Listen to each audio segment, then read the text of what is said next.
They thought his military ID was fake.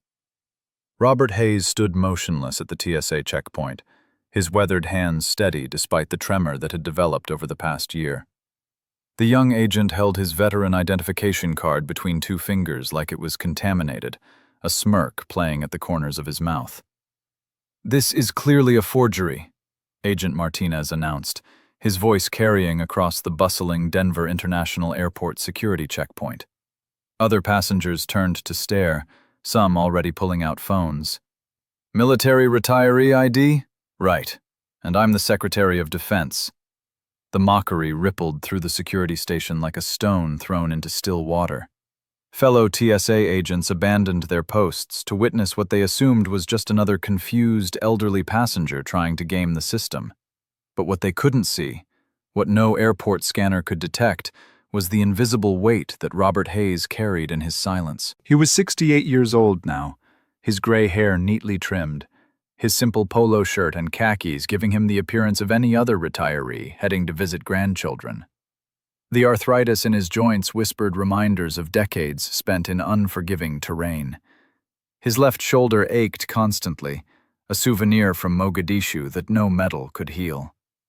"Sir, veteran priority boarding requires legitimate documentation," Supervisor Chen said, approaching with that particular brand of authority born from dealing with difficult passengers. She examined his ID with theatrical suspicion, then looked at him with undisguised skepticism. "This doesn't look right." What she saw was an unremarkable old man. What the classified files buried in Pentagon archives would reveal was something else entirely. Staff Sergeant Robert Hayes, Delta Force, 37 successful missions, Congressional Medal of Honor recipient for actions so sensitive they could never be publicly acknowledged. But those files were locked away, and all she saw was doubt. The crowd of onlookers grew. Martinez leaned toward his supervisor with a grin that made something dark stir in Hayes's chest. "Ma'am, look at this guy. You really think Delta Force recruits from nursing homes?" The laughter that erupted cut deeper than any enemy blade ever had. Hayes closed his eyes for just a moment, and the sterile airport noise faded into something else entirely. Desert wind, the metallic taste of fear and cordite, radio static crackling with desperate voices. "Bravo 6, multiple hostiles, American civilians down, need immediate extraction." The embassy compound in Kandahar, 2009. 14 hostages, including an ambassador's daughter barely out of high school. The local command said it was impossible. Too many tangos, too well fortified, too risky for conventional assault. But impossible was just another operational parameter in his unit. He remembered the weight of his gear, the steady rhythm of his breathing as he counted heartbeats between enemy patrols. Most of all, he remembered the moment they breached that compound, when time crystallized and training took over, and 14 innocent people walked out alive. Because sometimes, experience trumps technology. "Sir? Sir!" Chen's voice yanked him back to the present. "You can't just zone out. We need to resolve this." Around him, the semicircle of TSA agents wore expressions ranging from annoyance to outright amusement. Behind them, passengers recorded what they assumed was just another airport meltdown destined for viral fame. "Your identification," Martinez said, still holding the card like it might bite him. "Where exactly did you get this? Some website? Comic convention?" The crowd chuckled. Someone in the growing audience called out, "Just let the old guy through!" Others shouted less charitable suggestions. Hayes felt the familiar stillness settle over him. The same calm that had descended in hostile territory when lives hung in the balance. His voice, when it came, was quiet but carried surprising authority. "That card is legitimate." Martinez rolled his eyes.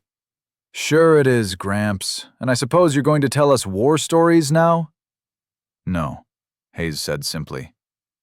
"I'm going to wait for your supervisor to do her job." The challenge hung in the air like smoke from a distant firefight. Chen bristled at the implied criticism, her authority questioned by someone she'd already dismissed as irrelevant. "Listen, sir," she said, her patience evaporating like water in desert heat. "I've been doing this job for 8 years. I know what legitimate military ID looks like, and this," she waved his card dismissively, "this amateur hour fake isn't fooling anyone." What she didn't know, what none of them could know, was that 3 gates away, a man in an expensive suit was watching the commotion through narrowed eyes. Colonel Marcus Webb, current Delta Force commander, had been heading to his own flight when the crowd and raised voices caught his attention. He couldn't see the altercation clearly from his position, but something about the posture of the man at the center of the disturbance made him pause. There was a stillness there, a particular way of holding oneself that only came from specific training, specific experience. Webb began moving closer, his trained eye picking up details others missed. The way the elderly man's feet were positioned, the slight angle of his shoulders, the economic movement of his hands. Small things that told a larger story to someone who knew how to read them. "Maybe we should call airport police," Martinez suggested, clearly enjoying his moment of authority. "Have them sort this out properly." "Excellent idea," Chen agreed, reaching for her radio. "Security to checkpoint 7. We have a disruptive passenger with fraudulent documentation." The words echoed across the terminal PA system, adding another layer of humiliation to the growing spectacle. Passengers pressed closer, phones capturing every angle of what they assumed was justice being served. But Hayes remained perfectly still, his breathing controlled, his gaze steady. He had endured interrogations in windowless rooms, had faced down enemies who spoke in languages of violence and fear. A TSA checkpoint, no matter how public the humiliation, was just another kind of battlefield. The memory surfaced unbidden, a different kind of waiting, a different kind of judgment.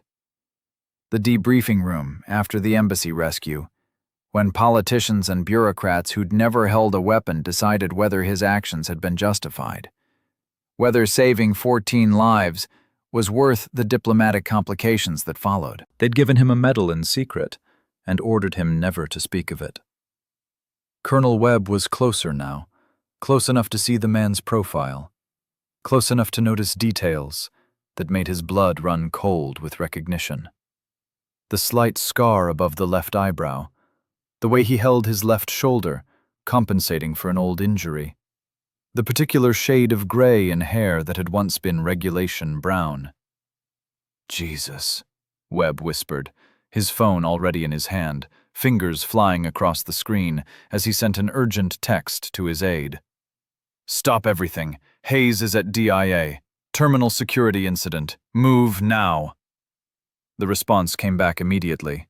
"Confirmed. ETA 3 minutes." Webb quickened his pace, pushing through the crowd of gawkers and smartphone videographers. He needed to reach Hayes before the situation escalated beyond repair, before one of the most decorated soldiers in American history was arrested by airport security who couldn't recognize a living legend if he carried his service record tattooed on his forehead. "Sir, step back, please." A TSA agent tried to block Webb's path. "Colonel Marcus Webb, United States Army," he said, his command voice cutting through the chaos like a blade through silk. "That man requires my immediate assistance." The agent, probably military himself at some point, stepped aside without question. Meanwhile, Hayes watched the approaching airport police with the same detached calm he'd once reserved for incoming mortar fire.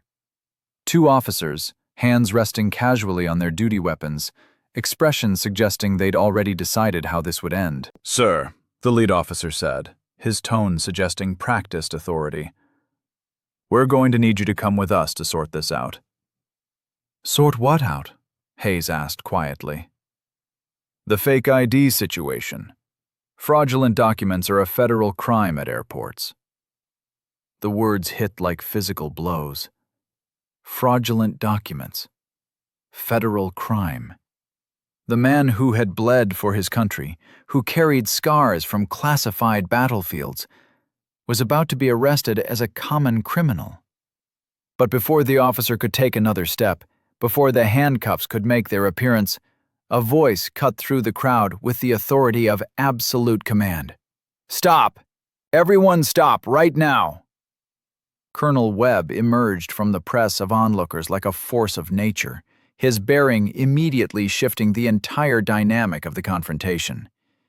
Even in civilian clothes, he radiated the kind of authority that made trained professionals instinctively straighten their spines. "I said stop," he repeated, and this time his command voice, the one that had directed operations in 3 different combat zones, brought absolute silence to the checkpoint. Every eye turned toward him as he approached Hayes, his expression a mixture of respect and barely controlled anger at what he was witnessing. "Robert Hayes," he said, and the name hung in the air like a benediction. Hayes turned, and for the first time since the confrontation began, something shifted in his expression. Recognition. Perhaps relief. "Colonel," he said simply. Webb came to attention and rendered the sharpest, most precise salute that Denver International Airport had ever witnessed. It wasn't a casual military courtesy. It was the salute one gives to a living legend, to a man whose name was whispered in certain circles with the kind of reverence reserved for the pantheon of military excellence. "Sergeant Major Hayes," Webb said, his voice carrying across the stunned silence. "It is an honor, sir." The effect was instantaneous and absolute. The crowd, the TSA agents, the airport police, everyone froze as the implications hit them like a physical force. This wasn't a confused old man with a fake ID. This was someone important enough to make a full colonel render honors in the middle of an airport terminal. Martinez's face went through several colors, settling on a shade of pale that suggested his career might be shorter than he'd planned. Webb turned toward the assembled TSA personnel, his expression glacial. "For those of you who don't understand what just happened, let me explain.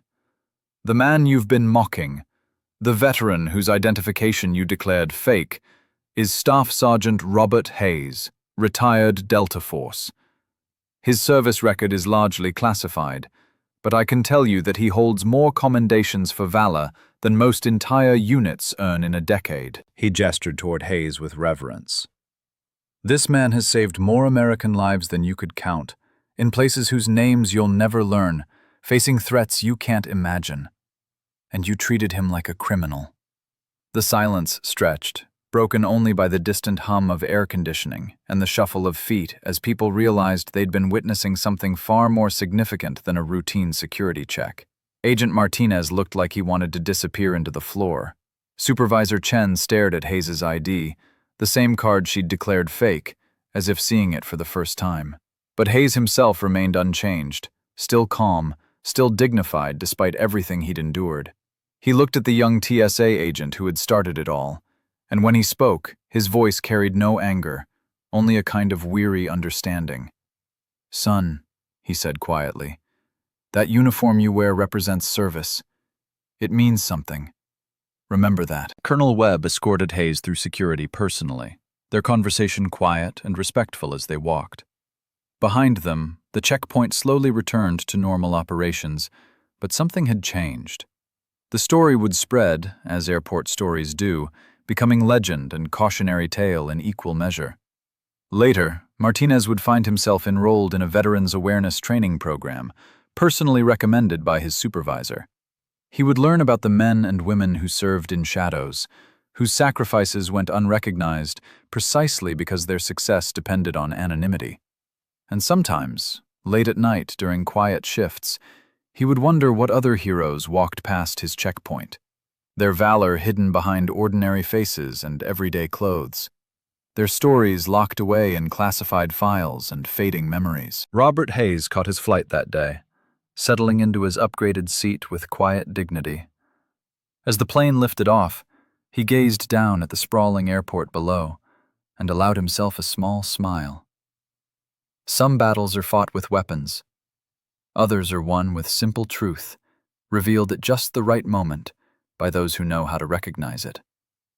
If this story of quiet courage and hidden valor moved you, remember that heroes walk among us every day, their stories untold, their service unrecognized, until someone with eyes to see reveals the truth that was always there.